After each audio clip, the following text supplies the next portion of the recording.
കാളികൻ്റെ പുതിയൊരു അധ്യായത്തിലേക്ക് സ്വാഗതം. ഇന്ന് നമ്മളുള്ളത് ശ്രീ കാഞ്ഞിരക്കാട്ട് മഹാദേവൻ്റെ ക്ഷേത്രത്തിലാണ്.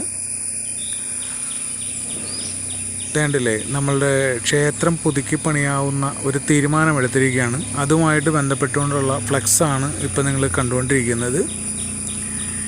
ഇതിൽ ക്ഷേത്രത്തിൻ്റെ പണിത് തീരുമ്പോഴുള്ള രൂപരേഖയാണ് കൊടുത്തിട്ടുള്ളത്. ഈ ചിത്രത്തിൽ കാണുന്ന രീതിയിൽ റൗണ്ട് ശ്രീകോവിൽ 2 നില ശ്രീകോവിലായിട്ടാണ് പണി കഴിക്കാനായിട്ട് ഉദ്ദേശിക്കുന്നത്. അതേപോലെ തന്നെ മുകളിൽ കാണുന്ന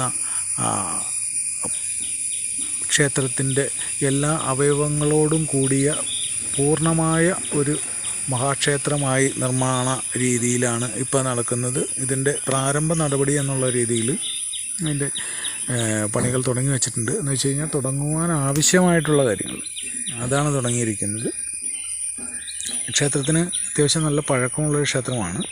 ബാക്കിയുള്ള കുറേ ക്ഷേത്രങ്ങളിൽ നിന്ന് വ്യത്യസ്തമായിക്കൊണ്ട് ഇവിടെ നല്ല രീതിയിൽ പരിപാലിക്കപ്പെടുന്ന ഒരു ക്ഷേത്രമാണെന്ന് എടുത്തു പറയേണ്ടതാണ്. ഈ ക്ഷേത്രത്തിലേക്ക് വരുവാനുള്ള വഴി എന്ന് വെച്ച് കഴിഞ്ഞിട്ടുണ്ടെങ്കിൽ വണ്ണപ്പുറം ടൗണിൽ നിന്നും മൂവാറ്റുപുഴ റൂട്ടിൽ ഹൈവേയിലൂടെ ഏകദേശം 1 കിലോമീറ്റർ വന്നു കഴിഞ്ഞിട്ടുണ്ടെങ്കിൽ റൈറ്റ് സൈഡിൽ വിശാലമായ പാർക്കിംഗ് സൗകര്യങ്ങളോട് കൂടിയ ക്ഷേത്രമാണിത്.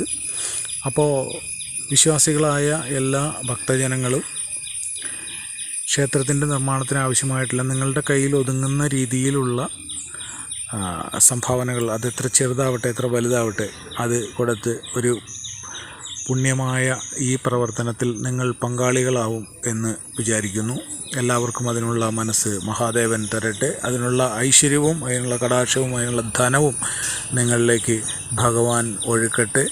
ഒരു ക്ഷേത്രത്തിൻ്റെ നിർമ്മാണത്തിന് വേണ്ടിയിട്ടുള്ള 1 രൂപ പോലും അതിബൃഹത്തായ ഒരു ദാനമാണ്. ഇത് ഏറ്റവും പുണ്യമാണ്. ഒരു ജീവിതത്തിൽ ചെയ്യാവുന്ന ഏറ്റവും നല്ല കാര്യങ്ങളിൽ ഒന്ന് തന്നെയാണ്. അത് നിങ്ങൾക്ക് ചെയ്യുവാനായിട്ട് തോന്നട്ടെ. അതിനുള്ള കടാക്ഷം മഹാദേവൻ തന്നിരട്ടെ.